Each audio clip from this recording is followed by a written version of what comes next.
गोदानानै सुन्दुरिना गदां गैया एखेबाव गुवाहाटियावसो थांसै सुन्दुरिजों आंजोंहाय फैलायबाय बिउटिफुल नै जायगा फार्स्ट टाइम फैबाय आं बाव सिगाङाव बिराद फैनो नागिरदोंमोन थांसैना फैबाय बैखौ नायबाव जायगायाव हाबला जों लोगोफोर ओमफ्राय ओरै थांसै आरोना ओमफ्राय बैयावनो गेट माबायोलाय ओंखारबोबायनो लोगोफोर बेबायदि मोजां नुयो नै लोगोफोर जायगाखौ नायनानै लादो रोङो लोगोफोर सुन्दुरिया माबा जाग्रा लायबाय बेलाय बावनो बेरायजोबगोन आरोना लोगोफोर नै लोगोफोर भिउआ बरियाखा आरोना नै फार्स्ट टाइम फैबाय बेवहाय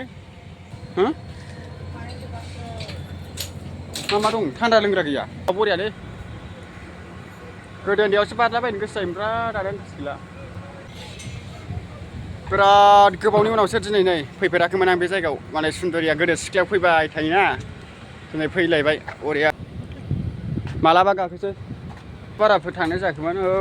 दैयाबो दा बै माबाया गुवाहाटिनिया बेनो आरोना थांनाया बेनो थांनाय दैया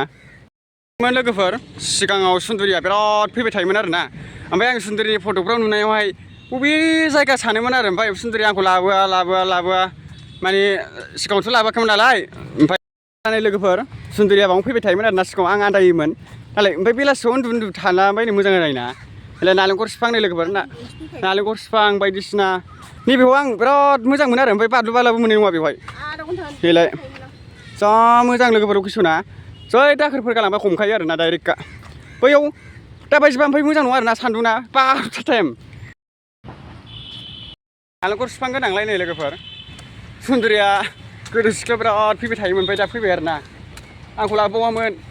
आंजों ब्रा लिंबो गोजानानै ओमफ्राय बैयावबो जेराद मोजां नै आयु थांसिगोन दा ओरैनो एक्सट्रा खालाय दसे बेरायनायाव ओमफ्राय बैयाव जायला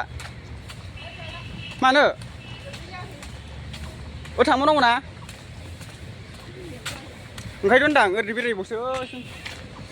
दा मानसिया आरोना बेलासियावसो मानसि जायो दा 12टा लालाय फाला बिराद जारला जायो बेयावनो आं बावनो फसायनानै फैदोंमोन बावहाय आं बेलासियाव जिरायलाबायनानै मोजां आरो सिफोर लाबोदो बिराद गोलांलाबायदो मोजांखा बावहाय जाखांबाय लोगोफोर जाखांबाय ना सिंगि आरो बिराद नै गारिखौ दोनथ'नानै गासिखौबो हरजोबदो आरो टटेल दे दादा टटेल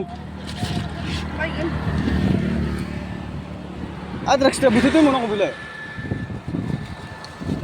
नैलाय बेखौबो दादा कन्टिनिउ इतो लोकेसन कन्टिनिउ मास आसै ना लकेल मास